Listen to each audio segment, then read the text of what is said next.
morning student. As we know, in previous classes we study about types of contact forces. In today classes we study some types of non-contact forces as like force types हम लोग पढ़ा था contact और non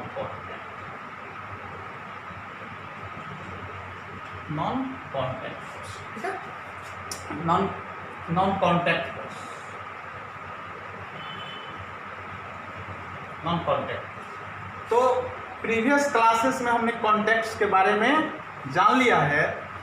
आज हम लोग पढ़ेंगे non contact force के बारे में।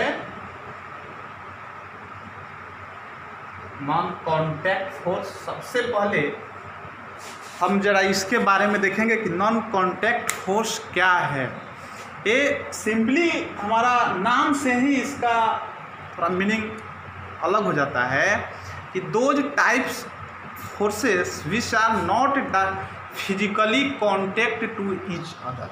आता है कि वह फोर्सेस जो एक दूसरे के डायरेक्ट फिजिकल कांटेक्ट नहीं हो तब अपने इफेक्ट को अगर वह दिखाता है, उसका इफेक्ट का रिजल्टेंट अगर हमको आता है, तो वैसे फोर्स को हम लोग कहते हैं non contact force.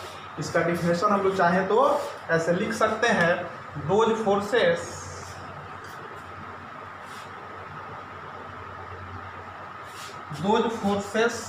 As non contact forces which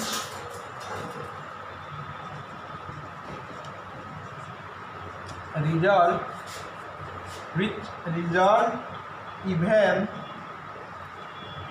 even when the two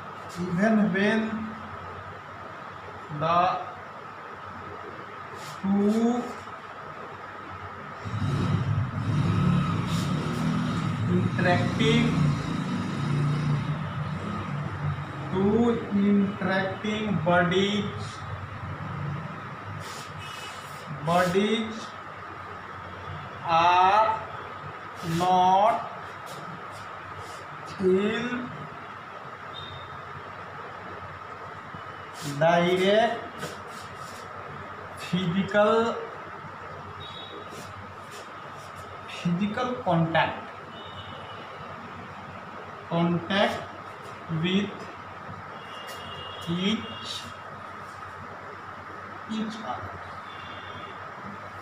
other, they are able to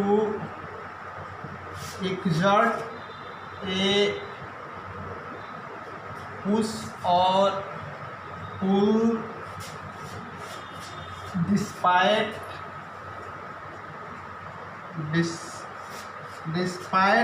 their separation.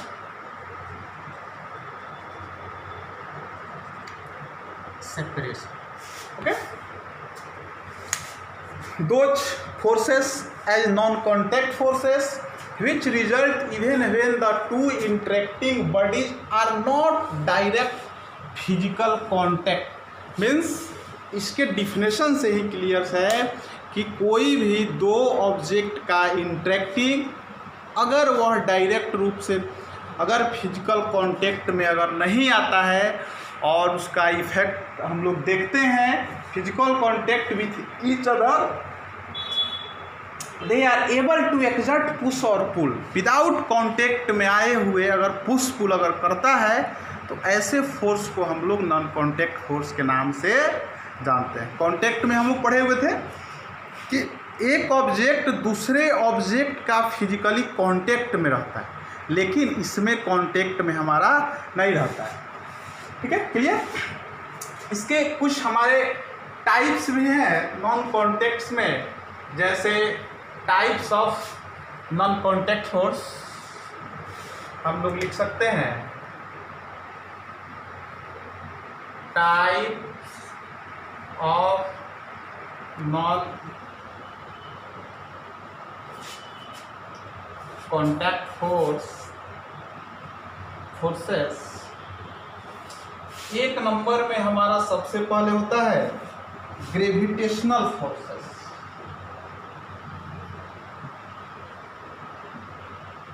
Gravitational force,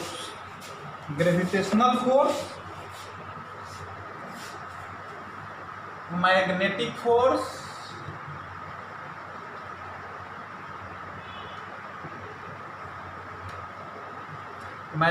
force, तीन नंबर में हम लोग कह सकते हैं इलेक्ट्रोमैग्नेटिक फोर्स,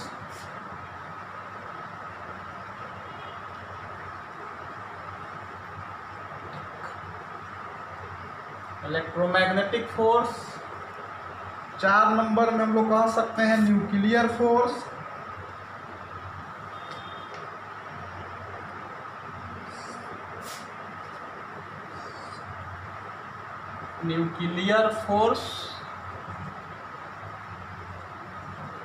वीक फोर्स पांच नंबर में हम लोग। ये सब हमारे कुछ जो एग्जांपल्स है, सो ये हमारे नॉन कॉन्टैक्ट फोर्स के एग्जांपल है, जिसमें हमारा सबसे पहले है ग्रेविटेशनल फोर्स। सबसे पहले हमारा आता है ग्रेविटेशनल फोर्स, उसके बाद हमारा मैग्नेटिक फोर्स है, इलेक्ट्रोमैग्नेटिक फोर्स है, न्यूक्लियर फोर्स है, वीक फोर्स। न्यूक्लियर फोर्स को हम लोग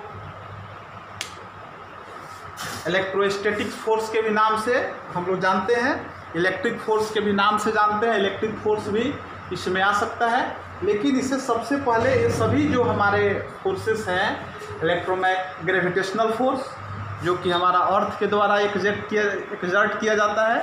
यूनिवर्स में जितने भी ऑब्जेक्ट हैं वो सभी एक दूसरे को अट्रैक्ट करने की कोशिश करते हैं।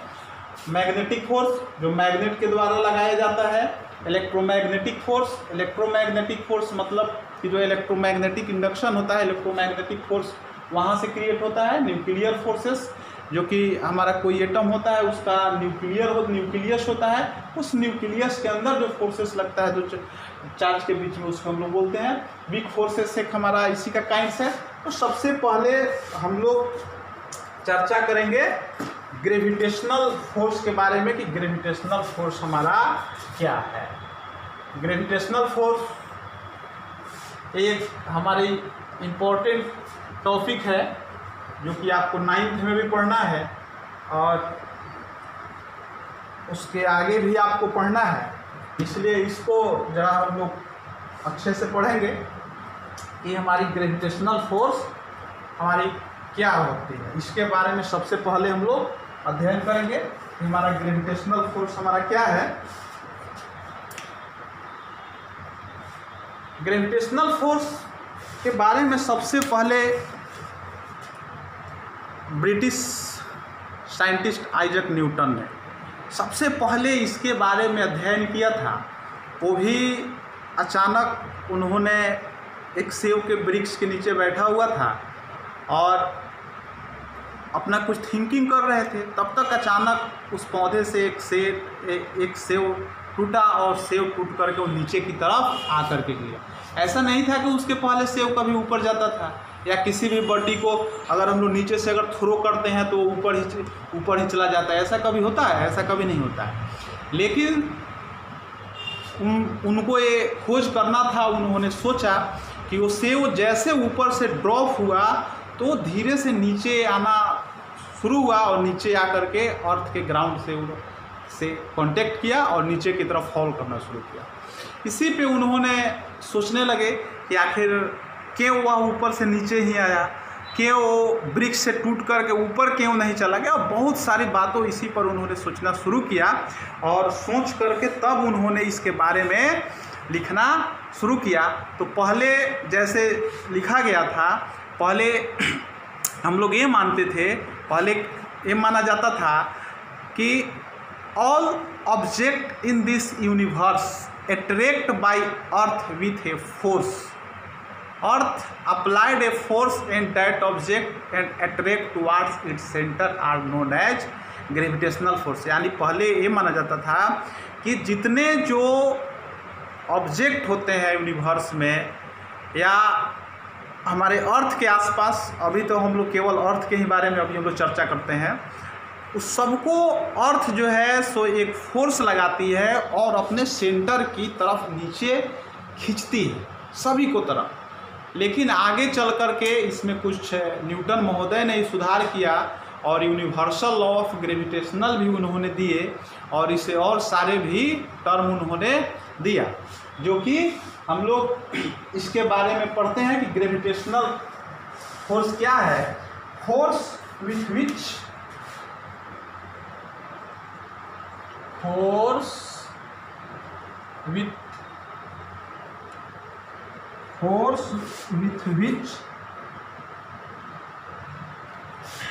which two objects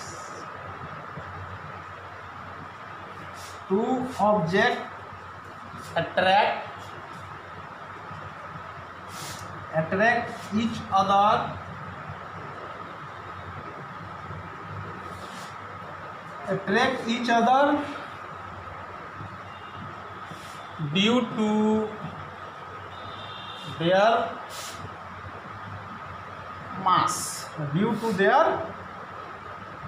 मास। कहता है कि वह force with which two object attract each other due to their masses, मतलब वह बल जो एक दूसरे को अट्रैक्ट करता है और वो भी उसके मास के कारण। इसमें सबसे हमको गौर करने वाली बात है कि इसके मास पे हमको ध्यान देना होगा कि इसका मतलब स्पष्ट क्लियर कर रहा है ड्यू टू देयर मास, उसके मास के कारण, उसमें जो उसका द्रव्यमान होगा उसके कारण जो फोर्स एक दूसरे को आपस में अट्रैक्ट करता है उसे हम लोग ग्रेविटेशनल फोर्स के नाम से जानते हैं। ग्रेविटेशनल फोर्स स्पष्ट है कि हमारा नॉन कॉन्टैक्ट फोर्स का टाइप्स है, जो कि किसी भी वस्तु को बिना, जैसे किसी वस्तु को यहाँ छोड़िए डायरेक्ट वो अर्थ की तरफ जाएगा, किसी वस्तु को छोड़िए वह नीचे जाएगा, फल कोई गिरता है तो नीचे जाता है, अर्थ के सेंटर की तरफ जाने की कोशिश करता है, तो उसके मास के कारण इसे हम लोग कहते हैं ग्रेविटेशनल फोर्स। और अर्थ में ये जो प्रॉपर्टी पाई जाती है, that property by which earth attract every object towards its centre, that property are known as gravity, इसको हम लोग ग्रेविटी के नाम से जानते हैं। और फोर्स का डिफिनेशन होता है पुश और पुल।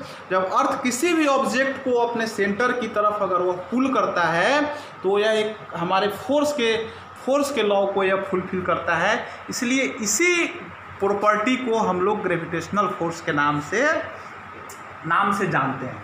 तो gravitational force with which two objects attract each other due to their mass. In universe, every object attract each other with a force. In this universe, every object attract each other with a force. मतलब ये है कि इस universe में जितने भी object हैं, छोटा ऑब्जेक्ट हो, बड़ा ऑब्जेक्ट हो, काफ़ी ह्यूज ऑब्जेक्ट हो, सभी एक दूसरे को एक्सर्ट करता है, सभी एक दूसरे पर एक तरह का फोर्स एक्सर्ट करता है, खींचने की कोशिश करता है। अब ये क्वेश्चन एराइज होता है कि ये तो आपस में चिपक क्यों नहीं जाता है। अगर हम यहाँ पे खड़े हैं, बगल में कोई स्टूडेंट खड़ा है, हम उसके साथ क्यों नहीं चिपक जाते हैं, बगल में बोर्ड है, हम बोर्ड के साथ क्यों नहीं चिपक जाते, सभी एक दूसरे। अगर इस कंडीशन को अगर हम लोग देखते हैं तब तो सभी एक दूसरे को अट्रैक्ट कर लेता, लेकिन नहीं, यहाँ पे इस कंडीशन पे हमको ध्यान देना होगा कि देयर मास, इसके मास पर भी इसका मतलब स्पष्ट है कि ग्रेविटेशनल फोर्स जो है सो मास पर भी डिपेंड करता है, मास पर भी ग्रेविटेशनल फोर्स डिपेंड करता है। अब इसके बारे में हम लोग आगे देखेंगे कि ये मास पर कैसे डिपेंड करता है। इसी के बारे में इस पे न्यूटन महोदय ने इसी को आगे एक्सप्लेन करते हुए यूनिवर्सल लॉ ऑफ ग्रेविटेशन के बारे में उन्होंने बताया, जो कि यूनिवर्सल लॉ ऑफ ग्रेविटेशन के नाम से जाना जाता है, जिसको हम लोग इस तरह से कह सकते हैं universal law of gravitation.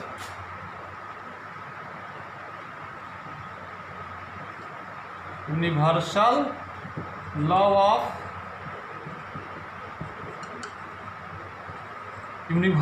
Of gravitation, यानी सार्वत्रिक नियम के नाम से हम लोग इसको जानते हैं।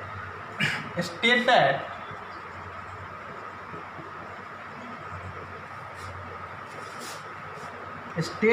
Everybody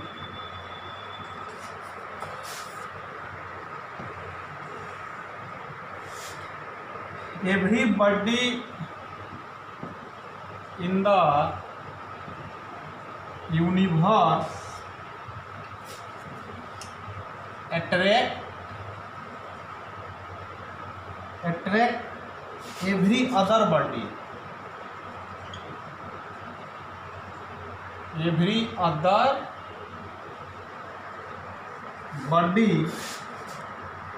with a force that is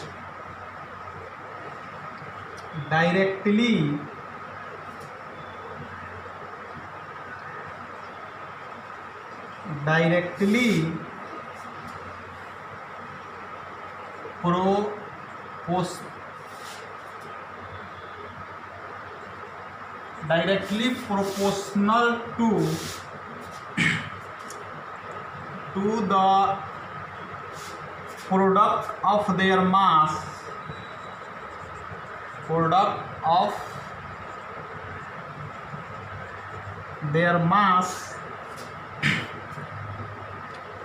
and inversely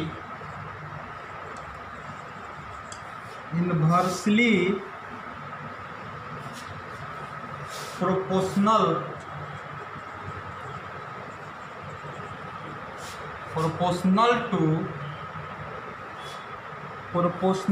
to the square of the distance